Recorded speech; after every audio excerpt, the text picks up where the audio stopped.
आज बात करेंगे प्रतिभा सेतु की। क्या है ये प्रतिभा सेतु? यूपीएससी फेल हेतु प्रतिभा सेतु। 12वीं फेल, वो फिल्म हमारे जहन से अभी निकली नहीं है। तो वो तो एक कमाल के कैंडिडेट की कहानी थी जिसने प्रतिभा को इस तरीके से अपनी तराशा कि 12वीं फेल होने के बाद भी वो यूपीएससी क्वालिफाई कर गया। लेकिन हर साल ऐसे बहुत सारी प्रतिभाएं होती हैं जो इक्वली जो सिलेक्ट होते हैं उनके जितनी ही तराशी हुई होती हैं, उतनी ही प्रबुद्ध होती हैं, उतनी ही जानकारी रखती हैं, उतने ही अच्छे कैंडिडेट्स होते हैं जो भविष्य में बहुत अच्छे ऑफिसर्स बन सकते हैं। लेकिन सीटें तो लिमिटेड होती हैं और हर सीट पर, एक सीट पर 3 या 4 लोगों के इंटरव्यूज़ होते हैं, लेकिन सिलेक्ट कोई एक होता है। तो बाकी के वो 3 कैंडिडेट जो इक्वली आई थिंक प्रतिभाशाली थे, उतने ही टैलेंटेड थे, उतना ही लंबा सफ़र तय करके आए थे, उतनी ही बड़ी और कठिन परीक्षा पास करके आए थे, इंटरव्यू में भी उन्होंने अच्छा परफॉर्म किया। लेकिन अगर 4 में से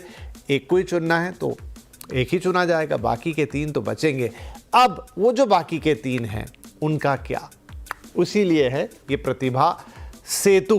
आइए मैं आपको एक आइडिया देता हूं कि ये स्कीम किस तरीके से या ये पोर्टल किस तरीके से ऐसे कैंडिडेट जो यूपीएससी क्लियर नहीं कर पाते हैं उनके लिए बड़े मौके खोल रहा है। तो प्रतिभा यानी professional resource and talent integration bridge for hiring aspirants, ये प्रतिभा का फुल फॉर्म है। आगे बढ़ते हैं तो हमें और समझ में आएगा। इंटरव्यू में पास नहीं होने पर दोबारा मौका मिलेगा। जैसा मैंने कहा कि बहुत सारे कैंडिडेट जो इंटरव्यू तक पहुंच जाते हैं लेकिन क्वालिफाई नहीं कर पाते हैं, वो मेरिट लिस्ट में नहीं आते हैं, उनके लिए लाइफ एक और मौका यहाँ पर दे रही है। अगर वो दोबारा एग्जाम में क्वालिफाई नहीं कर रहे हैं या बैठ नहीं रहे हैं, मतलब बहुत सारे लोग हैं जो एक और चांस लेना चाहते हैं, लेकिन बहुत सारे लोग हैं जो कुछ और करना चाहते हैं, उनके लिए मौका है। मेरिट लिस्ट से चूके कैंडिडेट्स का डेटा इस प्रतिभा सेतु पर मौजूद रहेगा। ऐसे कैंडिडेट्स जिन्होंने सब कुछ क्वालिफाई किया लेकिन वो मेरिट में नहीं आ पाए।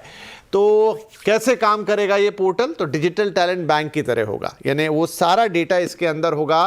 कितने लोगों ने एग्जाम दिया, कौन कौन लोग क्वालिफाई कर पाए, कौन नहीं कर पाए, पोर्टल से सीधा कैंडिडेट का सिलेक्शन हो पाएगा। यानी अब क्या बदला है? देखिए मैं आपको बता दूं कि पहले भी इस तरह की सुविधा मौजूद थी जहां यूपीएससी एक लिस्ट डालता था उन कैंडिडेट्स की जो क्वालिफाई नहीं कर पाते थे लेकिन इंटरव्यू तक पहुंचते थे। लेकिन अब एक पोर्टल के फॉर्म में होगा जिसके बहुत सारे फायदे हैं। आगे बढ़ते हैं तो सीधा कैंडिडेट्स का सिलेक्शन यहां से हो सकता है। इसमें और तरह की भी सुविधाएं होंगी जो कि जैसे सरकारी विभाग, पीएसयू, प्राइवेट कंपनियां, ये सब इसके अंदर शामिल होंगी। यानी एक बड़ी रीच होगी।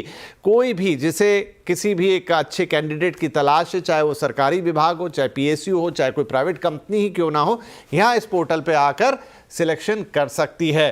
क्या क्या होगा वहां पर? तो किसी भी कैंडिडेट की एजुकेशनल क्वालिफिकेशन मौजूद रहेगी, उसका पूरा बायोडेटा रहेगा, उसके कॉन्टैक्ट डिटेल्स रहेंगे। इनफैक्ट जो चीज़ें यहाँ नहीं लिखी कि उन्होंने क्या स्कोर किया, किस सब्जेक्ट में किया, कितना किया, इंटरव्यू उनका कैसा रहा था, ये सब भी होगा ताकि कैंडिडेट का फुल पोटेंशियल उनको हायर करने वाली कंपनी को पता चले या जो भी विभाग हायर कर रहा है।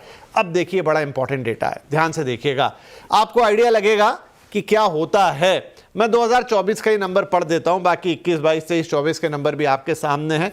ऑलमोस्ट 10 लाख स्टूडेंट ने आवेदन किया। मेंस एग्जाम कितने लोग क्वालिफाई कर पाते हैं? मात्र 15,000, मतलब 10,000 में से सीधे छटाई होती है 15,000। उसके बाद इंटरव्यू में कितने पहुंचे? मोटा राउंड फिगर्स ही ले रहा हूं, 3,000 के आसपास। वैसे 2845 है लेकिन 3,000 पकड़ लेता हूं। इंटरव्यू इतने लोगों ने दिया, यानी यहां से 1/5 हो गया मामला। और वहां पे सिलेक्शन कितनों का हुआ? 1/3, 1,009 लोगों का। यानी 3,000 से करीब करीब 1,000 के आसपास की संख्या रह गई। तो जरा देखिए वो जो बाकी के करीब करीब 2,000 या उससे कुछ आसपास के लोग बचे, उनका क्या होगा? क्योंकि इस स्टेज तक जो पहुंचता है, जो इंटरव्यू दे रहा है, मानिए सभी कैंडिडेट ऑलमोस्ट एक ही कैलिबर के होते हैं, किसी के 1 मार्क्स कम, किसी के 2 मार्क्स ज़्यादा, लेकिन प्रतिभा की कोई कमी नहीं होती। उनका क्या?